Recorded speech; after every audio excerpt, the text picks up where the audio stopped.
So I'm very interested in this conversation for myself because I feel like a lot of today we've been talking about the shortcomings of our technology or the unintended consequences of technology. And I think that in this panel we're going to be talking a lot about solutions and how we can come together and try to be advocates for consumers.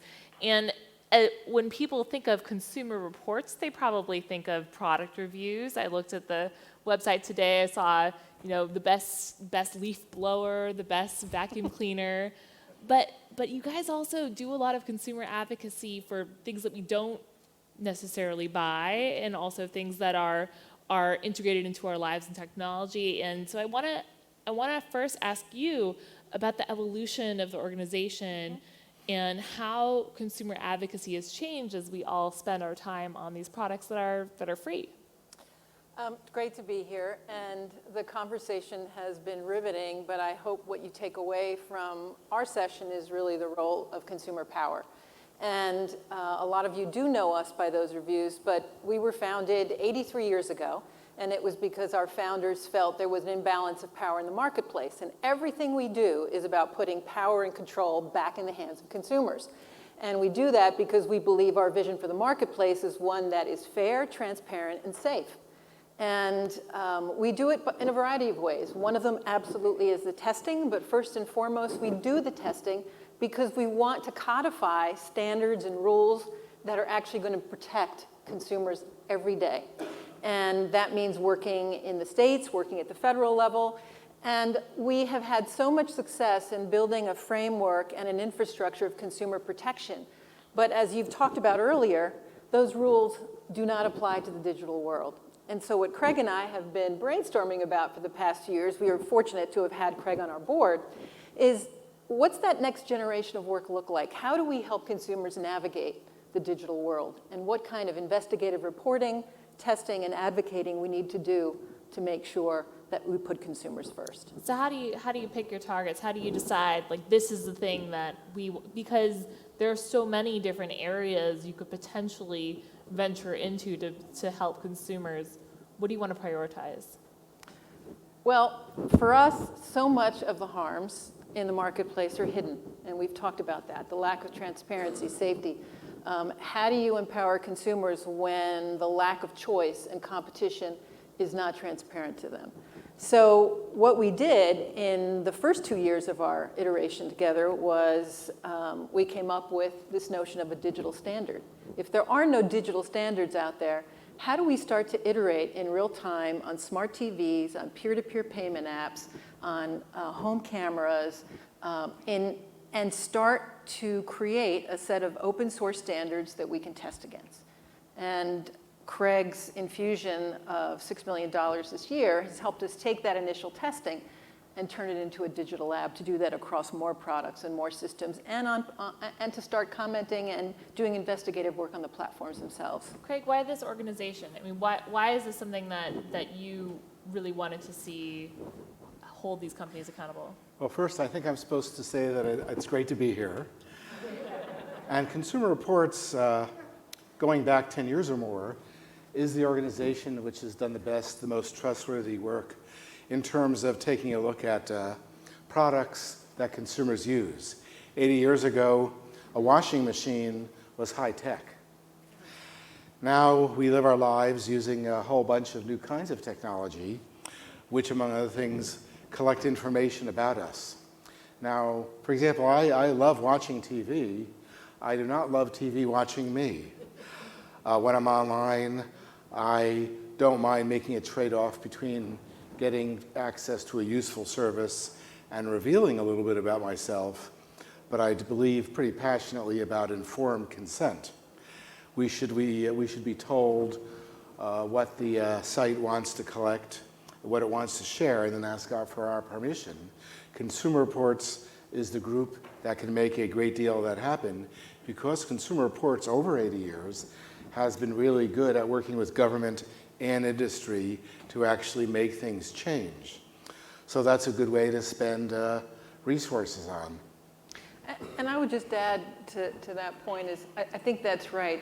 The ability for us to work with both industry and government has been a key to our success. And I think it is because we have built that trust. And we have earned that trust over 80 years. We are independent. We are a nonprofit. We are not owned by a big publishing company. There's a lot of misunderstanding about who we are. I guess I want to know more how it works behind the scenes. I mean, how did you, for example, help shape the California privacy bill that just came out, which maybe has more teeth than anything else a state is doing? That's right. So we are fortunate to have a team of folks on the ground to form coalitions. We also have expertise, and that expertise is really grounded in facts and research, and we can advocate based on that. But that's really been our legacy for 80 years. We have worked on legislation and rules and regulations throughout that entire time. That is what our work is. Do you call up legislators? We do that. We also have 6 million members, and we have about 14 million folks that come to absorb and learn about what's on our site. But we also have activists. We have over 1 million activists that are willing to turn on a dime, make phone calls, show up, and actually advocate. So we're not advocating for them, we're advocating with them. And I think that ability to demonstrate power on the ground is really something that they pay attention to. How do you make sure that real change happens, though? And maybe you could speak to the facial recognition instance with Facebook and the FTC. Bring us into how you were able to make the FTC aware of that issue. So with platforms, right, it's not a TV, it's not a router, we looked at the rollout of Facebook's facial recognition. So we did an investigative work on that, and we learned that the settings that they said were available to everyone were very inconsistently available. And we published that. We were very proud of it. And despite what you might think of the $5 billion fine, we were proud that within that report and within that fine, we were quoted for some of the work that we'd done and exposed.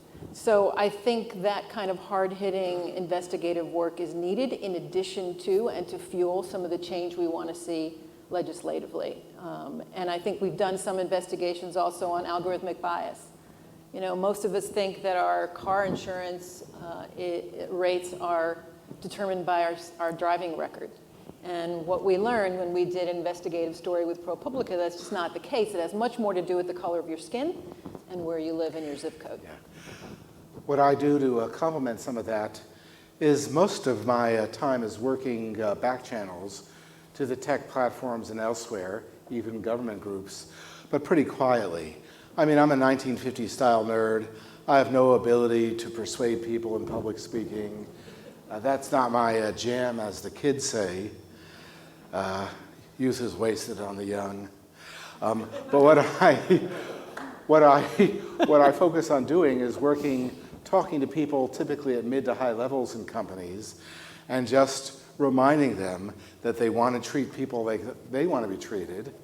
And I'm just relentless in the matter, mentioning Consumer Reports and what they're doing. I've done that in Washington, and I've done it with people in Sacramento. Quietly, I'll never know how effective it's been, but I'm relentless. He's much too modest. What he has allowed us to do is build this incredible capability to begin to make progress on, I think, what all of us have been struggling with for the past 2 days. I want to know, I mean, Craig, any phone calls with executives we've discussed today that you can bring us into? I hope not. I work with the people who are doing things like it's the social media platforms, who want to reverse the weaponization of those platforms, things like that. They want to work on informed consent, and they need to be encouraged to work on this with their management, who don't know what to make of me at all, which is probably true of most of the people here. So what I just do is I just keep talking with them and sympathizing, because I know how difficult some of these technology problems are. Machine learning is a solution for some of these issues, but it's going to take some more years to be more effective. And at some point it may become so effective that, well, I for one welcome our machine overlords. But the deal is that I try to talk to people. I may have some name recognition because of things that I've done, and so I'll use that, and I'll talk to them. I'll remind them that they want to treat people like they want to be treated. I will remind them that their tools should not be used to bear false witness, and then I remind them of it again. And I'm really curious, who in this audience, have any of you called an employee of Facebook, Google, Amazon, Apple, et cetera, to say, I want this to work differently? Called an employee, okay, one, few over here. So should we be doing more of that? In whatever capacity people can do. A big area that pretty much everyone needs is better and better customer service. And spending time with customer service, understanding that they almost certainly don't have the management support or tools they need to do the job, and then being sympathetic about that while being firm that you do want good service. That's something everyone can do, regardless of how much clout you may or may not have. Consumer Reports is part of my inspiration for doing that, because I have to get customer service usually the same way everyone does. You'd think I'd be smarter about it, but I'm not. And the deal is that asking for better customer service, again, is a way to get people, to recognize the golden rule. I think that's right, but I don't want to skirt the issue of power, and that you have to wield power in the marketplace.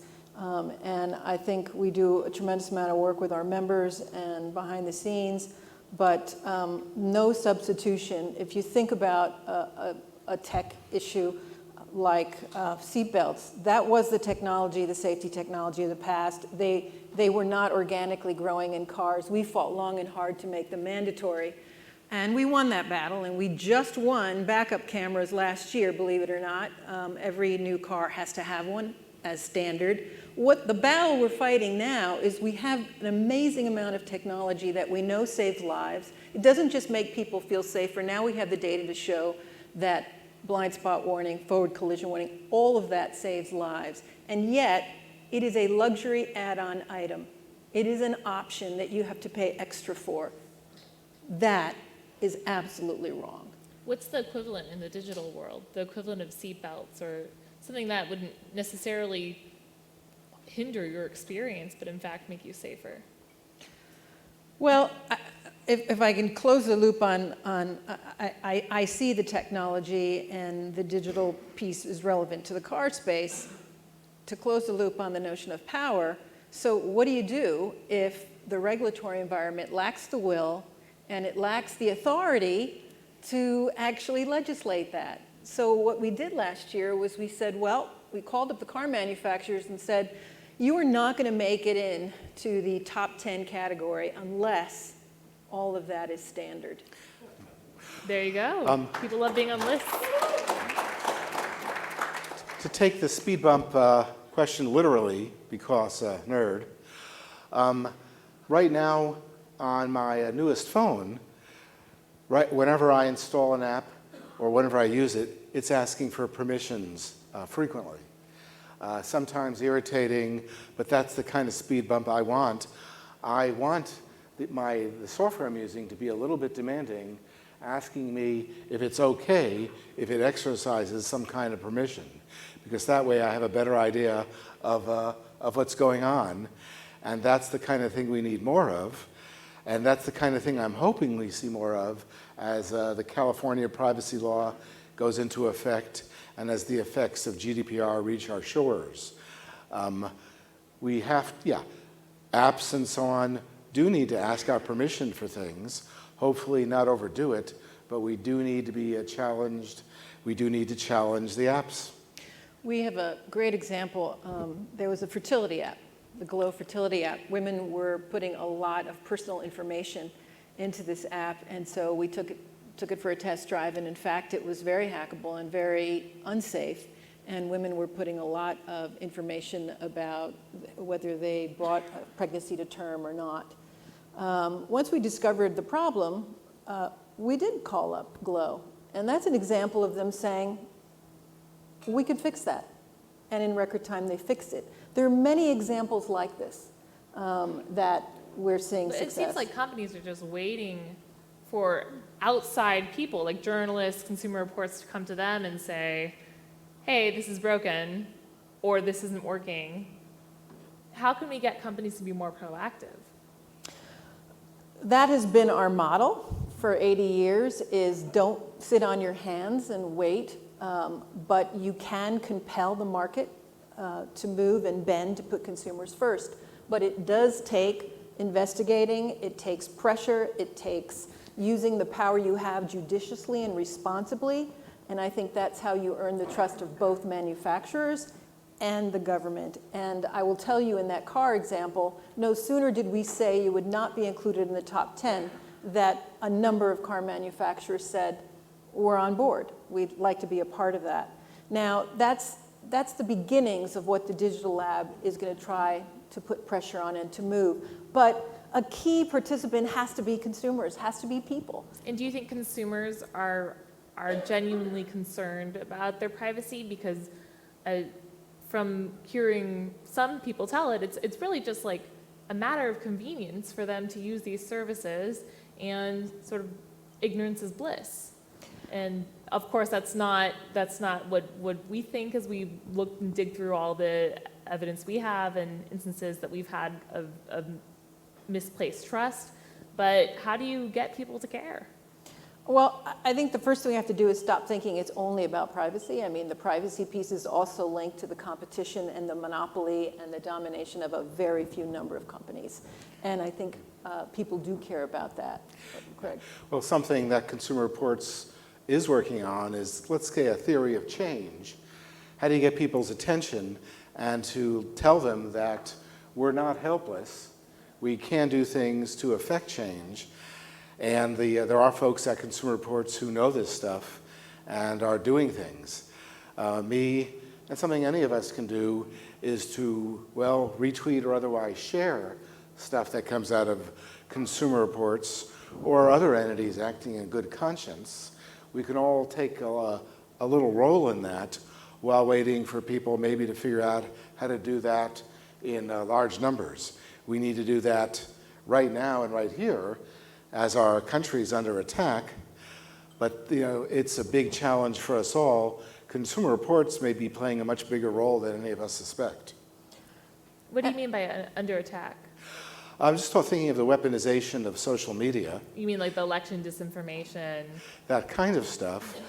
The thing is that the role of Consumer Reports is trying to figure out what is really going on, what's true among all the claims and counterclaims, because I don't know enough to figure that out. Sometimes I can tell when I'm being lied to, but I really want seasoned professionals to do that. And that's something that Consumer Reports can do better than I can figure out on my own. Sarah, I want to get to a point that you mentioned earlier, and that is we're a room full of experts, and so how do you reach and how do you get people excited and motivated? So I'm going to do a shameless plug for our Saturday morning television show. It's a family show. It is about these issues, and it is, we look at privacy, we look at, how you can raise consciousness. It is absolutely geared to a family audience, and I'm really proud that we won a Parents' Choice Award, but I think it's probably the only place on television right now where, you as a kid can sit in front of the TV and learn about what does it mean to be in this new digital world, and how do you be a participant in it to increase safety and transparency and fairness in the marketplace. So I'm also particularly proud that not only does it run on television, but also in streaming, but it's also in Spanish language in Telemundo, which is an audience we've never reached. And why is that? Well, take a look at the marketplace. It doesn't look like it did, just even 10, 15 years ago. So we really focus on being a very mainstream, consumer-first oriented organization, and that is who we have to communicate to just as aggressively as we communicate to legislators and manufacturers. To people, Yes, to make sure that absolutely. But in an age of algorithms and people maybe spending more time consuming content that is served up to them, how do you break through to be top of mind so people take action? Well, you have to be where they are, right? So a lot of what we're doing right now is consumers have to bump into the kind of knowledge and information and actions that they can take in their community. We do a lot of work in local communities, in community development, where we actually do very locally based trainings on, how to, what's a privacy tune-up look like? And that is about establishing a sense of community in wherever you may be. And so we have to be streaming, we have to be on Hulu, they have to find us wherever they are. And that's a very different approach for Consumer Reports. We're not trying to drag you to us. We want to know where you are so that we can be there with the information you need when you need it. And when we need you to stand up and talk to your legislator, we want to be able to rely on that. Well, thank you both so much. We've learned a lot. Thanks, everybody.